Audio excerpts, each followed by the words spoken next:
이번 시간에는 우리 관계 대수와 관계 해석에 대해서 같이 한번 살펴보도록 하겠습니다. 우리 순수관계 연산자에는 총 4가지가 있습니다. 지금처럼 이렇게 select라는 것도 있고요. 우리 project라는 것도 있고, 그 다음에 join이라는 것도 있고, 우리 division도 있고, 그렇게 4가지가 있어요. 자, 그 중에서 이제 select라는 거요. select는 우리가 기호로 표시할 때 이제 시그마 기호를 이제 이용해서 우리가 표시를 해주면 되는 거고요. 이 셀렉트 연산이 어떻게 이제 수행이 되는지 그거 잠깐만 보고 지나가자고요. 자, 지금처럼 이렇게 이제 학생의 릴레이션이 있습니다. 이렇게 이제 여기 보니까 4명의 데이터가 이렇게 들어 있어요. 자, 튜플이 총 4개가 있는 거죠. 튜플이 이렇게 4개가 있을 때 내가 이 릴레이션에서 국어 점수가 100점인 사람들의 데이터를 꺼내고 싶어요. 그때 이제 select라는 그 연산자를 이용해서 우리가 구해주는 겁니다. 해서 국어 점수가 100점이다. 그러면은 여기도 100점짜리가 있고 여기도 100점짜리가 있죠. 그렇게 해서 우리가 셀렉트로 우리가 연산을 하게 되면 지금처럼 결과가 이렇게 나와요. 해서 얘는 결과를 국어 점수가 100점인 사람들만 보여주세요라고 그렇게 이제 조건을 집어넣어서 우리가 결과를 구하게 되면 국어 점수 100점이다 100점이다 요것만 보여주는 게 아니라 그 사람의 전체 튜플 전체 레코드 이거를 이제 다 이렇게 결과로 이렇게 표시를 해줍니다. 이게 이제 select라는 연산이요.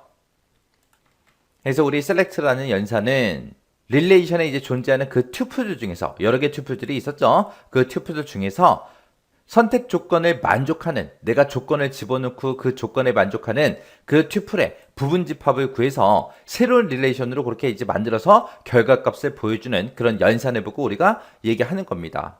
그래서 얘는 이제 그 결과가 행에 해당하는 그 튜플 단위로 그렇게 구해주기 때문에 이거를 다른 말로 우리가 수평 연산이라고 그렇게 이제 부르기도 해요. 그때 이제 기호 사용하는 게 시그마라는 요 기호를 사용한다. select는 시그마다. 요거 이제 잘 기억하시면 됩니다. 자, 그 다음에 이제 프로젝트라는 요 연산이 있어요. 이 프로젝트가 뭘 하는 건지 좀 보고 오자고요. 자, 지금처럼 이렇게 이제 학생 릴레이션이 있을 때 학생들의 데이터가 지금처럼 요만큼 이렇게 이제 들어있죠. 근데 나는 지금 이 테이블에서 이 릴레이션에서 나는 학생들의 학번하고 이름하고 이 2가지만 보고 싶어요. 그때 이제 사용하는 게 우리 프로젝트요. 그래서 학번하고 이름만 보여주세요라고 그렇게 하게 되면 이제 국어다, 영어다, 수학이다 이런 속성들은 빼고 내가 원하는 속성들만 그렇게 볼 수 있게 해주는 거예요. 그래서 그때 결과가 지금처럼 이렇게 나타나게 그렇게 해주는 게 우리 프로젝트라는 겁니다.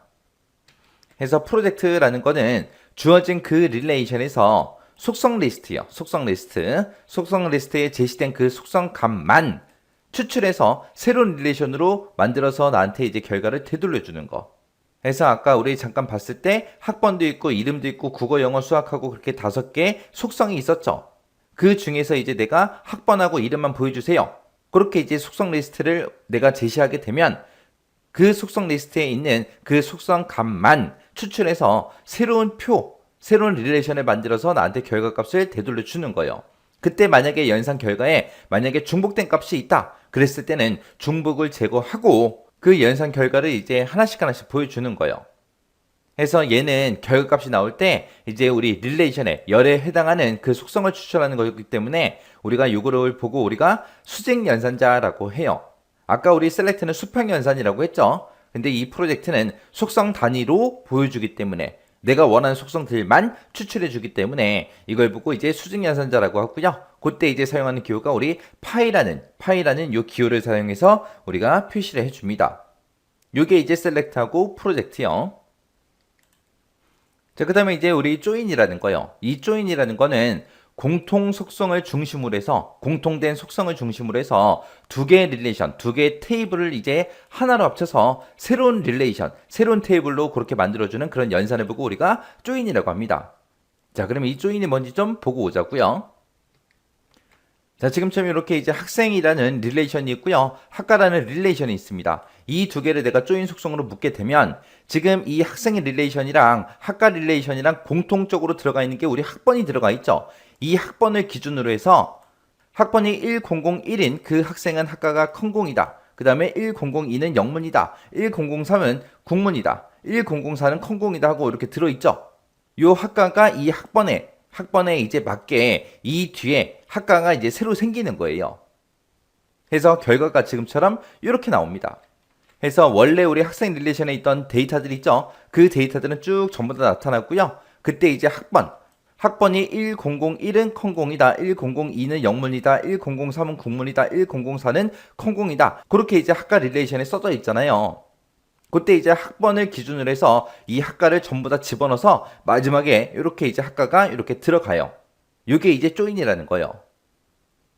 그래서 우리 조인의 그 결과는 카테시언 프로덕트, 교차 곱을 먼저 수행한 다음에 셀렉트 수행한 것과 똑같은 그 결과값이 나옵니다.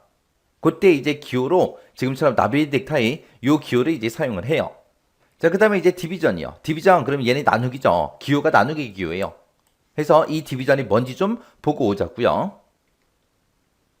자, 지금처럼 이렇게 학생의 릴레이션이 있고요. 그 다음에 컴퓨터 공학이라는 릴레이션이 있고 이렇게 두 가지가 있습니다. 두 가지가 있을 때 지금 이거를 우리가 디비전으로 그렇게 이제 묶게 되면 지금 여기 보니까 학과가 컴공이다 하고 써져 있죠.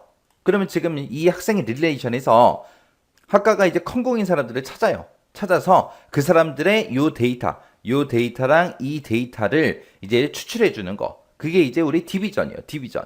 그때 이제 결과값으로 나올 때는 이 학과 뒤에 있는 이 학과 있죠.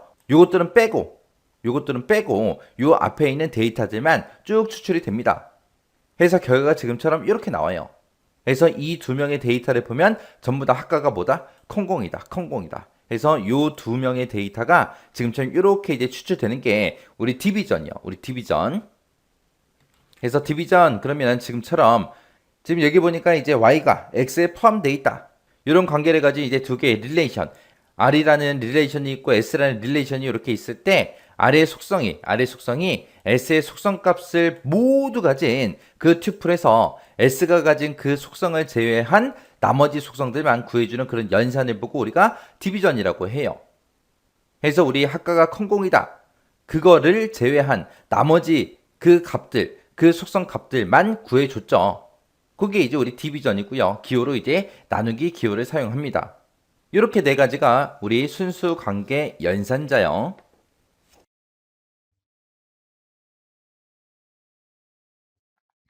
자, 관계대수 연산자 기호를 쓰래요. 자, 관계대수에서 사용되는 연산자 뭐가 있어요? select 있죠? 순수 관계 연산자부터 보자고요. select 있고요. 그리고 project 있어요. 다음에 join 있고요. 그리고 division이 있죠? 다음에 일반 집합 연산자 있어요. union 있죠? 합집합. 그리고 intersection. 이는 뭐예요? 교집합이죠. 그리고 차집합. difference 있죠? 다음에 교차곱. 카티션 프로덕트 있어요. 얘는 약으로 쓸게요. 연산자 기호 보면 셀렉트부터 볼게요. 시그마죠? 시그마 쓰고 있고요. 다음에 프로젝트는요. 파이 쓰고 있어요. 그리고 조인은 삼각형 두 개 겹친 기호 쓰고 있죠. 이렇게 디비전은 그대로 나누기 그대로 사용하고 있고요. 그리고 유니온은 이거 그냥 일반 수학 연산자죠. 유니온 그리고 합집합 그리고 교집합 그리고 차집합은 마이너스 카티션 프로덕트는 곱하기 기호. 자, 연산자 다 봤으면 이제 한번 질문 읽어볼게요.